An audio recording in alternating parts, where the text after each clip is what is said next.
اعوذ باللہ السمیع العلیم من الشیطان الرجیم بسم اللہ الرحمن الرحیم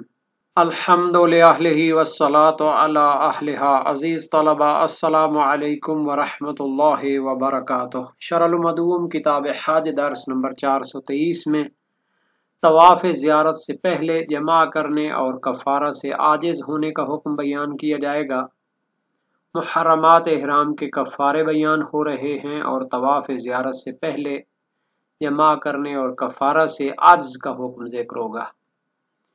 اس صورت میں کفارہ میں تخییر کا حکم، مسئلہ کی مختلف صورتیں اور متعلقہ مسائل اور فروعات بیان ہوں گے،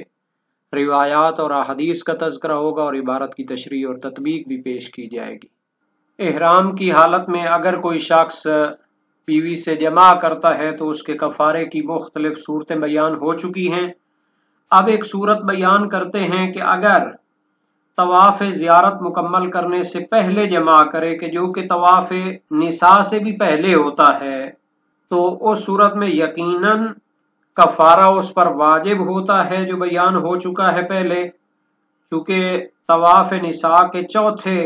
چکر کے مکمل ہونے سے پہلے کوئی اختلاف نہیں کہ کفارہ واجب ہوتا ہے۔ اب اس مسئلے میں بیان کرنا چاہتے ہیں کہ اگر طواف زیارت مکمل کرنے سے پہلے ایسا کرے، اگرچہ طواف زیارت کا ایک قدم بھی باقی ہو، ابھی وہ مکمل نہ ہوا ہو، اور اونٹ کی قربانی دینے سے عاجز ہو، تو اسے اختیار ہے اونٹ کی قربانی دے یا گائے کی یا بکری کی۔ لیکن اگر طواف زیارت مکمل کرنے کے بعد ایسا ہو اور وہ اونٹ سے عاجز ہو، تو پھر اس پر کوئی چیز بھی واجب نہیں ہوگی۔ شہید ثانی اس پر ایک اشکال تو یہ کرتے ہیں کہ جناب علی، جب آپ نے کہا کہ وہ اونٹ دینے سے عاجز ہے تو اس کا تو کوئی معنی ہی نہیں بنتا کہ پھر آپ فرمائیں کہ اسے اختیار ہے کہ اونٹ کی قربانی دے یا گائے یا بکری کی۔ پس بہتر یہ ہے کہ اس وقت کہیں کہ جب وہ اونٹ دینے سے عاجز ہے تو اس پر گائے یا بکری واجب ہوگی۔ جبکہ شہید اول نے دروس شرعیہ میں فرمایا کہ پہلے تو اس پر اونٹ کی قربانی واجب ہوتی ہے، اگر اس سے عاجز ہو تو گائے واجب ہے، اگر اس سے واجب ہو تو پھر بکری دینا واجب ہے۔ پس دروس شرعیہ میں شہید اول نے گائے اور بکری کے درمیان بھی ترتیب کے قائل ہوئے ہیں کہ اگر گائے ممکن نہ ہو تو جا کر بکری کی نوبت آتی ہے، لیکن دوسرے فقہاء نے فرمایا ہے کہ اگر اونٹ دینے سے عاجز ہو تو اسے گائے اور بکری کے درمیان اختیار حاصل ہے، اور گائے اور بکری کے درمیان ترتیب واجب نہیں ہے۔ عبارت کو دیکھتے ہیں اور اس کے ضمن میں پھر مطالب بیان ہوں گے۔ وَلَكِنْ لَوْ كَانَ قَبْلَ طَوَافِ الزِّيَارَةِ أي قبل إكماله وإن بقي منه خطوة وعجز عن البدنة تخير بينها وبين بقرة أو شاة۔ لیکن اگر طواف زیارت سے پہلے ایسا کرے، یعنی کہ طواف زیارت سے پہلے وہ جمع کا ارتکاب کرتا ہے، اے قبل اکمال ہی، یعنی طواف زیارت کو مکمل کرنے سے پہلے، وَإِن بَقِيَ مِنْهُ خُطْوَةٌ، اگرچہ کہ اس کا ایک قدم ہی باقی رہتا ہو، اگر ایسا کرتا ہے تو پھر یہ پہلے ایسا کرنا صادق آئے گا۔ وَعَجَزَ عَنِ الْبَدَنَةِ، اور فرض یہ ہے کہ وہ اونٹ دینے سے عاجز ہو۔ وَعَجَزَ عَنِ الْبَدَنَةِ تَخَيَّرَ بَيْنَهَا وَبَيْنَ بَقَرَةٍ أَوْ شَاةٍ، تو اسے اختیار ہے کہ اونٹ کی قربانی کرے یا گائے کی یا بکری کی قربانی کرے۔ لا وجہ للتخییر بین البدنۃ وغیرها بعد العجز عنها، شہید ثانی فرماتے ہیں کہ جب اونٹ دینے سے عاجز ہے تو اس کے بعد خود اونٹ اور دوسرے حیوانات یعنی گائے یا بکری کے درمیان تخییر کا کوئی معنی نہیں بنتا، چونکہ جب آپ نے کہہ دیا کہ اونٹ دینے سے عاجز ہے تو پھر اس کی تخییر کا کوئی معنی نہیں ہے، تو آپ دوسرے افراد بتائیں کہ جن میں تخییر دینی ہے، تو آپ کہیں کہ پھر اس کو گائے یا بکری میں اختیار حاصل ہے۔ فَكَانَ الْأَوْلَى أَنَّهُ مَعَ الْعَجْزِ عَنْهَا يَجِبُ بَقَرَةٌ أَوْ شَاةٌ، تو یہ تعبیر اور عبارت بہتر تھی کہ جب بدنہ اونٹ دینے سے عاجز ہو تو واجب ہے گائے یا بکری. وفی الدروس اوجب فیہ بدنۃ فإن عجز فبقرہ فإن عجز فشاة وغیرہ خیر بین البقرۃ والشاة والنصوص خالیۃ عن ھذا التفصیل. یعنی کہ شہید اول نے اپنی کتاب دروس میں فرمایا ہے کہ اونٹ واجب ہے، اگر اونٹ دینے سے عاجز ہو تو گائے واجب ہے، اور اگر اس سے عاجز ہو تو بکری واجب ہے. تو گویا کہ مصنف نے شہید اول نے دروس شرعیہ میں گائے اور بکری کے درمیان ترتیب کا قول اختیار کیا ہے. وغیرہ خیر بین البقرۃ والشاة، جبکہ دوسرے فقہائے شیعہ نے فرمایا کہ اگر اونٹ دینے سے عاجز ہو تو اسے اختیار ہے گائے اور بکری کے درمیان، اور واجب نہیں کی ترتیب گائے اور بکری کے درمیان، جبکہ روایات اس تفصیل سے خالی ہیں.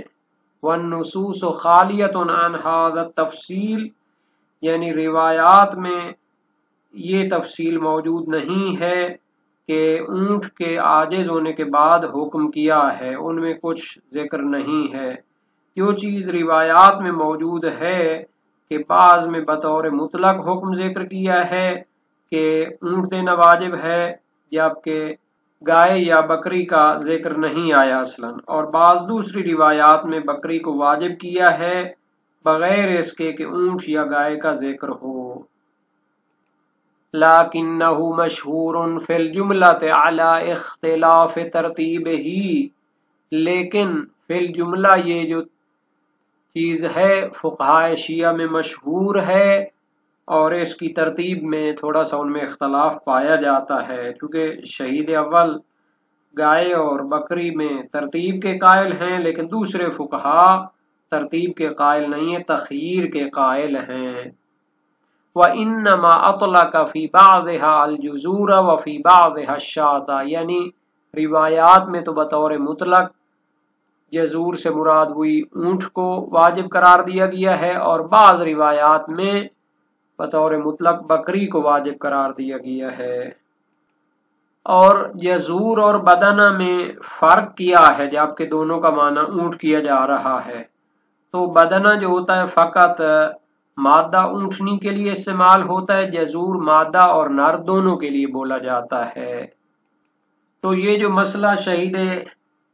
اول نے بیان کیا ہے اور شہید ثانی نے اس کے متعلق تحقیقات پیش کی ہیں، جو پہلے کفارے کا حکم بیان ہوا تھا اس کے ضمن میں یہ بھی آ جاتا ہے، یعنی طواف نساء سے پہلے تو اس پر وہی اونٹ کا کفارہ واجب رہتا ہے جب تک اس کے نصف سے تجاوز نہ کر جائیں. تو اس صورت کو بالخصوص ذکر کیا گیا ہے، یعنی اس کے بدل کو بیان کرنے کے لیے، وہ جو اگر اونٹ سے عاجز ہو تو پھر اس کے لیے کون سا کفارہ واجب ہوگا. اور کچھ روایات بھی اس کے بارے میں خاص طور پر وارد ہیں. صحیح معاویہ بن عمار امام صادق علیہ السلام سے ہے، سألتہ عن متمتع وقع علی اہلہ ولم یزر قال ینحر جزورا وقد خشیت ان یکون قد ثلم حجہ ان کان عالما وان کان جاہلا فلا شیء. وسألته عن رجل وقع على امرأته قبل أن يطوف طواف النساء قال عليه جزور سمين وإن كان جاهلا فليس عليه شيء. وسائل الشيعة بابنهم ابواب کفارات الاستمتاع، حدیث اول. میں نے امام صادق علیہ السلام سے سوال کیا اس حج تمتع کرنے والے کے لیے کہ جو حج تمتع میں اپنے اہل و عیال یا بیوی کے ساتھ ہم بستری کر لیتا ہے، ولم یزور، حالانکہ اس نے طواف زیارت نہیں کیا. فرمایا وہ ایک اونٹ نحر کرے اور مجھے خطرہ ہے کہ اس کی حج بھی باطل ہو گئی. اگر وہ مسئلہ جانتا تھا کہ حرام ہے یہ کام اور ایسا کرے تو پھر یہ خطرہ موجود ہے، اور اگر وہ جاہل تھا، مسئلہ نہیں جانتا تھا، تو اس پر کچھ نہیں ہے. اور راوی کا بیان ہے، میں نے سوال کیا اس شخص کے بارے میں جو طواف نساء سے پہلے بیوی سے جمع کرتا ہے، فرمایا اس پر موٹے تازے اونٹ واجب ہیں اور اگر وہ جاہل تھا، مسئلہ نہیں جانتا تھا، تو اس پر کوئی چیز واجب نہیں ہے۔ صحیح عیس بن القاسم جلیل القدر سے کا راوی امام صادق علیہ السلام سے روایت کی، ان رجل واقع اہلہ حین ضحى قبل ان یزور البیت قال یحریق دما۔ ایک شخص نے مینا میں قربانی کے بعد اور زیارت والا طواف کرنے سے پہلے اپنی بیوی سے جمع کیا، فرمایا قربانی کرے۔ وسائل وشیہ باب نہم ابواب کفارات الاستمتاع حدیث دوم ہے۔ اور ایک تیسری جہت اس مسئلے میں موجود ہے کہ محقق ہلی صاحب شرائع الاسلام نے فرمایا ہے کہ اگر وہ اونٹ دینے سے عاجز ہو تو اسے اختیار ہے گائے یا بکری میں، جبکہ علامہ حلی نے قواعد الاحکام میں فرمایا ہے کہ جب وہ اونٹ دینے سے عاجز ہو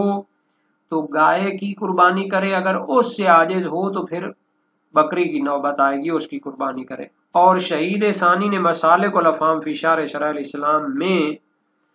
اسے علماء کے نظریے کی طرف نسبت دی ہے، یعنی وہ یہ بتانا چاہتے ہیں کہ شیعہ علماء کا بھی یہی نظریہ ہے، اور نصوص اور روایات خالی ہیں